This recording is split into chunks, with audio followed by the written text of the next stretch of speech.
Assalamualaikum warahmatullahi wabarakatuh.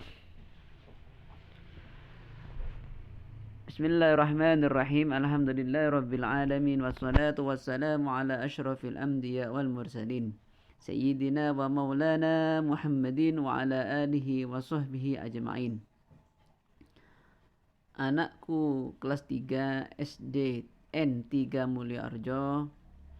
Alhamdulillah pada pagi hari ini kita bisa mengadakan pembelajaran pendidikan agama Islam dan budi pekerti, yaitu pembelajaran kedua tentang senangnya belajar surat An-Nasr. Sebelum kita memulai pembelajaran, marilah kita membaca doa suratul Fatihah. Semoga diberikan kelancaran oleh Allah Subhanahu wa taala dan kita nantinya bisa mendapatkan ilmu yang bermanfaat. Liridonillahi ta'ala. Al-Fatihah. A'udzu billahi minasyaitonir rajim. Bismillahirrahmanirrahim. Alhamdulillahi rabbil alamin arrahmanir rahim maliki yaumiddin. Iyyaka na'budu wa iyyaka nasta'in. Ihdinas siratal mustaqim. Siratal ladzina an'amta 'alaihim ghairil maghdubi 'alaihim waladdallin. Amin. Dalam pembelajaran yang kedua ini, konsep dalam pembelajaran adalah yang pertama, kita akan membaca kalimat dalam Quran surat An-Nasr yang terdapat pada halaman 13 sampai 14 di LKS Al-Hikmah. Yang kedua adalah setelah kalian membaca Quran An-Nasr berulang-ulang, maka kalian akan ada tugas menghafal Quran surat An-Nasr. Yang ketiga adalah nanti akan menyalin Quran surat An-Nasr. Yang keempat adalah materi tentang pesan surat An-Nasr pada halaman 15 sampai 16. Baiklah, untuk belajar tentang membaca kalimat dalam Quran surat An-Nasr, maka kalian wajib untuk mendengar dan mengikuti petunjuk Pak Imam nanti. Ini adalah kalimat surat An-Nasr. Mari kita ikutin, mari kita perhatikan. Semoga nanti bacaan kita akan semakin lebih baik lagi. Ketika nanti Pak Imam membaca, kalian mengikutinya. Bismillahirrahmanirrahim. Idza jaa nasrullahi wal fath وَرَأَيْتَ النَّاسَ يَدْخُلُونَ فِي دِينِ اللَّهِ أَفْوَاجًا فَسَبِّحْ بِحَمْدِ رَبِّكَ وَاسْتَغْفِرْهُ إِنَّهُ كَانَ تَوَّابًا. Coba kalian perhatikan betul-betul bacaan-bacaan yang panjang, bacaan-bacaan yang pendek. Ketika membaca kalimat idza, maka idza itu namanya mad tabi'i karena ada harokat fathah diikuti oleh alif.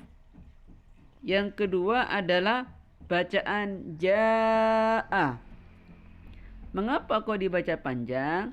Karena ada huruf mad tabi'i bertemu dengan hamzah satu kalimat. Jaa. Nah, ja itu kan mad tabi'i. Kemudian ada hamzah dalam satu kalimat. Itu namanya mad wajib muttasil. Maka panjangnya 2,5 alif atau 5 harokat. Idza jaa. Nah, kemudian ada lagi yang namanya bacaan wal fath. Ada alif lam bertemu fa, itu namanya idgham idhar qamariyah. Wal fat namanya idhar qamariyah. Kemudian ada lagi. Nah, ini yadkhuluna. Yad ada huruf dzal. Ada huruf dzal. Ini ya. Ada huruf dzal sukun. Namanya adalah qalqalah. Huruf qalqalah itu ada 5, yaitu qaf, ta, ba, jim, dan dal. Jadi ketika huruf 5 ini kok sukun, maka namanya bacaan qalqalah, yaitu dimantulkan. Yad. Jadi itu yad khuluna. Kemudian ada lagi yang namanya adalah an-nas. Ini an-nas. Ada alif lam bertemu nun. Maka itu namanya bukan lagi idhar qamariyah tapi idgham syamsiyah. Apa ciri-ciri daripada idhar qamariyah dan idgham syamsiyah? Mbak perhatikan. Wal fat itu kan tidak ada tasydidnya, sedangkan an-nas ada tasydidnya. Maka ketika ada alif lam kok setelahnya itu tidak ada tasydid, maka namanya idhar qamariyah seperti al-fat. Sedangkan an-nas karena ada tasydidnya, maka namanya idgham syamsiyah. Itulah cara kita belajar tentang bacaan-bacaan dalam kalimat surat An-Nasr. Jadi harus diperhatikan. Kemudian afwaja, jan, tawaban. Ini tentang waqaf. Maka ketika ada fathatain afwajan, maka ketika waqaf maka menjadi panjang. Jan menjadi ja, yaitu dibaca minimal 1 harokat. Afwaja. Semisal dibaca 2 harokat, maka tidak apa-apa. Contohnya wa ra'aitan nasa yadkhuluna fi dinillahi afwaja innahu kana tawwaba. Harus sama. Jan menjadi ja. Itulah bacaan-bacaan ketika waqaf atau berhenti. Kita sekarang dari yang saya terangkan ini adalah definisi-definisi atau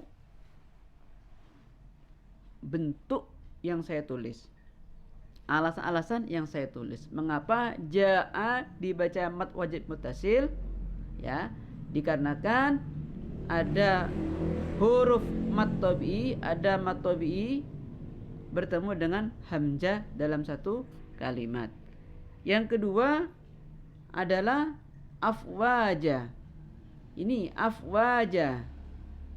Wa, ya, karena ada fathah diikuti oleh alif. Ada waja. Yang ketiga adalah wal fat, idhar qamariyah.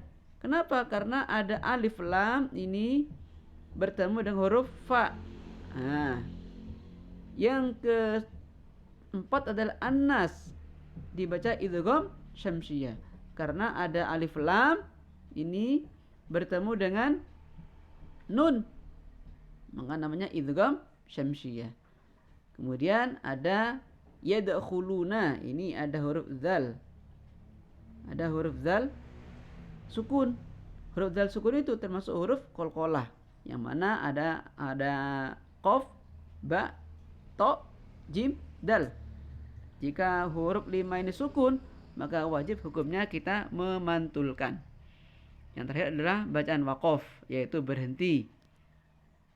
Jadi afwajan menjadi afwaja. Jadi huruf-huruf yang berharokat fathatain dibaca 2 harokat. Kemudian tugas pembelajaran pada hari ini. Yang pertama adalah dari penjelasan Pak Imam tentang bacaan. Harapan Pak Imam kalian semua sudah menghafal Quran surah An-Nasr. Caranya bagaimana? Dibaca dengan betul. Setelah bacanya sudah betul, diulang-ulang. Insya Allah kalian bisa hafal. Yang kedua adalah siswa menyalin Quran surat An-Nasr. Tapi ini jangan disalin dulu, cukup dibaca saja. Yang ketiga adalah nanti LKS-nya dikumpulkan pada hari Senin maksimal jam 10. Tapi dilihat dulu LKS-nya, yaitu soal-soal pada halaman 7, 8, 10, dan 11. Saya minta semuanya sudah dikerjakan semua.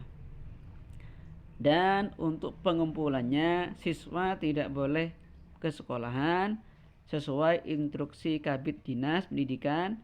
Yang mengumpulkan adalah wakil daripada paguyuban, entah siapa yang ditunjuk, monggo. Terakhir adalah semoga kalian semua mendapatkan ilmu yang bermanfaat. Kami akhiri, ihdinas siratal mustaqim. Wassalamualaikum warahmatullahi wabarakatuh.